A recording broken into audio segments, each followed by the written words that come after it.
Product તૈયાર કરતી હતી।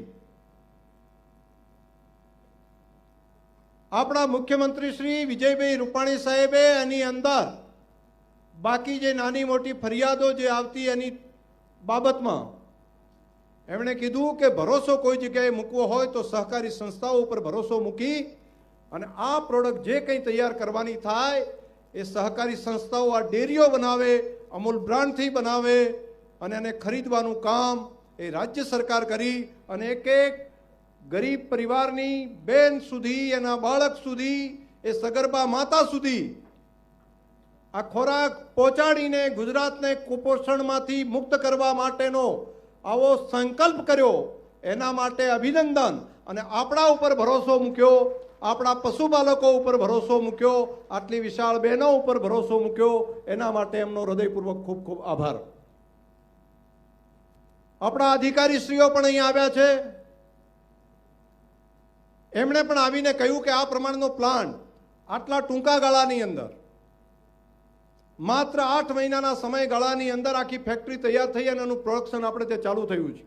સાહેબ, અહીંયાથી જે અમારે ત્યાંથી તૈયાર થયેલી વસ્તુ એની ગુણવત્તા, એની ક્વોલિટી એ તો બેસ્ટ હશે જ, પરંતુ આની સાથે સાથે 4 લાખ પરિવારની બહેનોના આશીર્વાદ પણ આ ખોરાકની સાથે જોડાયેલા છે કે જેના કારણે કરીને એમણે બનાવેલો આ ખોરાક, એમના થકી બનાવેલો ખોરાક, એમની ડેરીએ બનાવેલો ખોરાક, તો જે બહેનો સુધી, જે બાળકો સુધી આ ખોરાક જશે તો ગુણવત્તાની સાથે સાથે આશીર્વાદ પણ એની સાથે ભળેલા છે।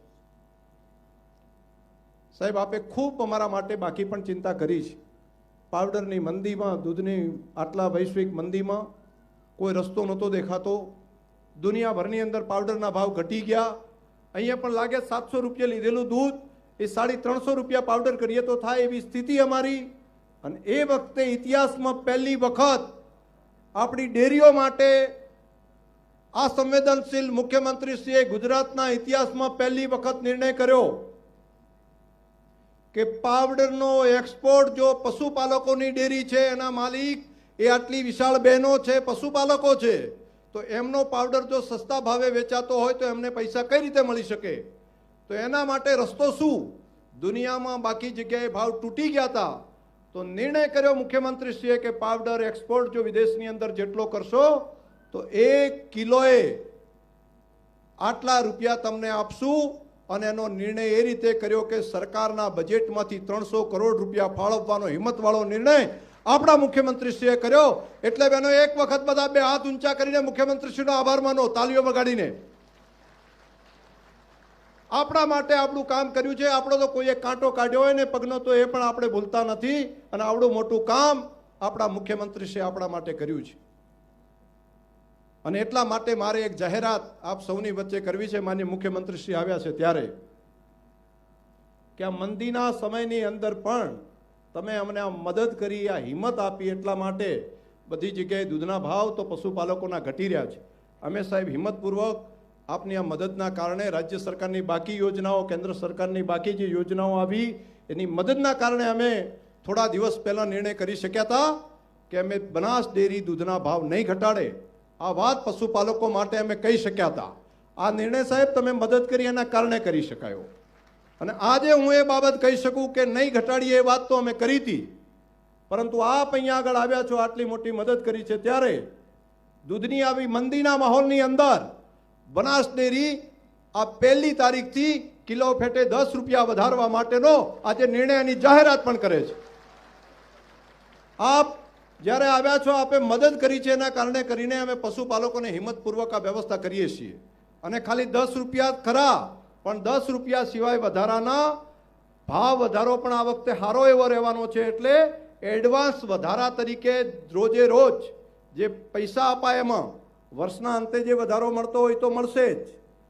એ વધારો જે આપવાનો થાય એ તો આપણે આપશું, અને એ રીતે આપશું કે ગયા વખતે આપ્યો તો એના કરતાં હવાયો દોઢો હશે, એ પણ કહું છું। પણ એના સિવાય 10 રૂપિયા વધારા તરીકે પણ ચૂકવવા માટેનો ઐતિહાસિક નિર્ણય, એડવાન્સ વધારો પણ 10 રૂપિયા ભાવ વધારો અને 10 રૂપિયા આ 1લી તારીખથી એડવાન્સ વધારો પણ કિલો ફેટ, જ્યારે ભૂતકાળમાં ક્યારે ન થઈ શક્યો એવો એક ઐતિહાસિક નિર્ણય આ બનાસ ડેરી કરવા આપની હાજરીમાં જઈ રહી છે। એટલે 1લી તારીખે તમે તમારા મેસેજ આવે ને, SMS આવે છે ને, પેલામાં મોબાઈલમાં કેટલાનું દૂધ ભરાણું, તો 31મી તારીખનો મેસેજ અને 1લી તારીખનો મેસેજ કે ચબરખી જે આવે છે ચિઠ્ઠી, એ તમે જોજો. બધાને હું કહું છું કે 1લી તારીખે 2જી તારીખે આ ચિઠ્ઠી જોજો. લગભગ કિલો ફેટે 20 રૂપિયા જેટલો વધારો તમને ડાયરેક્ટ મળવાની વ્યવસ્થા બંને થઈને થઈ રહ્યો હશે. એ આ માન્ય મુખ્યમંત્રી શ્રી આવ્યા, આપણને મદદ કરી, એના કારણે આપણે કરી શકીએ છીએ. સાહેબ, આ પશુપાલનના વ્યવસાયમાં બાકી તો મહેનત તમે ખૂબ સારી કરી છે, ખૂબ અમને મદદ, અમારા બલ્કની અંદર મદદ કરી, બાકી બધામાં ખૂબ સારું કામ કર્યું છે, સારી મહેનત કરી અમારા બધા માટે. પણ અમારું એક સપનું હજુ એવું છે કે બનાસકાંઠામાં દૂધની સાથે સાથે બટાકાનું કામ પણ, અહીંયા બટાકા પેદા કરવાનું કામ પણ સાથે સાથે બનાસકાંઠાના ખેડૂતો ખૂબ કરે છે. અને બટાકામાં જ્યારે મંદી આવે ત્યારે રાજ્ય સરકાર પાસે અમારે સબસિડી સિવાય કંઈ રસ્તો રહેતો નથી હોતો અને ખેડૂતોને એ ટાઈમે મુશ્કેલી પડે છે. તો અમે બનાસ ડેરી આપના ભરોસે એક મોટું સાહસ કરવા જઈ રહ્યા છીએ કે અહીંયા બટાકામાં જેમ દૂધની અંદરથી વસ્તુ આપણે બનાવીને માર્કેટમાં વેચીએ છીએ, એ જ પ્રમાણે બટાકામાંથી બનાવેલી પ્રોડક્ટ માર્કેટમાં વેચાય. અમે એક પ્લાન્ટ ભાડેથી લઈ અને 2 વર્ષથી ચાલુ કર્યું, અમૂલ બ્રાન્ડથી વેચ્યું, અને યુરોપ અને અમેરિકાની અંદર પણ 8-10 વસ્તુ એ લોકોને પણ ટેસ્ટ ગમ્યો છે. અમે ગયા મહિને જ 10થી વધારે કન્ટેનર યુરોપમાં પણ વેચ્યા સાહેબ, અમેરિકામાં પણ વેચ્યા. હવે અમારે અમારો પોતાનો પ્લાન્ટ બનાવવો છે, પણ ખર્ચો થાય છે સાહેબ 100-150 કરોડ રૂપિયા. એ કહે છે કે કાંઈ ના કહેવાય, આમ તો આટલું કીધું એટલે અમારે તો આવી ગયું.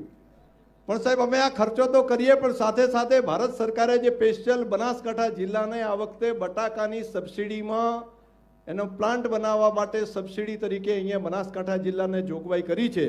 તો અમારા પશુપાલકોના હિતમાં આપ ભારત સરકારને રજૂઆત સ્પેશિયલ કરીને અમને એમની સબસિડી અપાવવા માટે મહેનત મથામણ કરો એવી વિનંતી આટલા પશુપાલક ભાઈઓ બહેનો વતી કરું છું.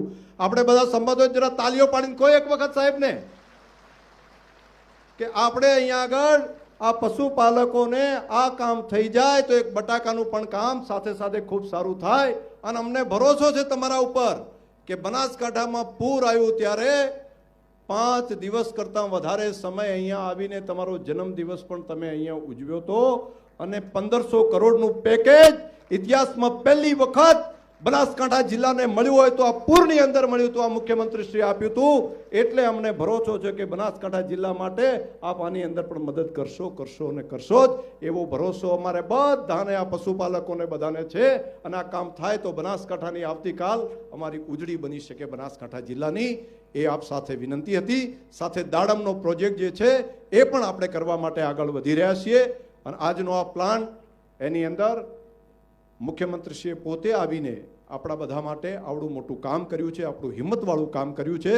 મેડિકલ કોલેજ માટે પણ અંદાજિત 150 કરોડ રૂપિયા, એ આ પશુપાલકો બહેનોની મેડિકલ કોલેજ, એમની આ હોસ્પિટલ જે બનવા જઈ રહી છે, એની અંદર પણ સરકાર તરીકે એમણે આટલા રૂપિયા અલગ અલગ સ્કીમોની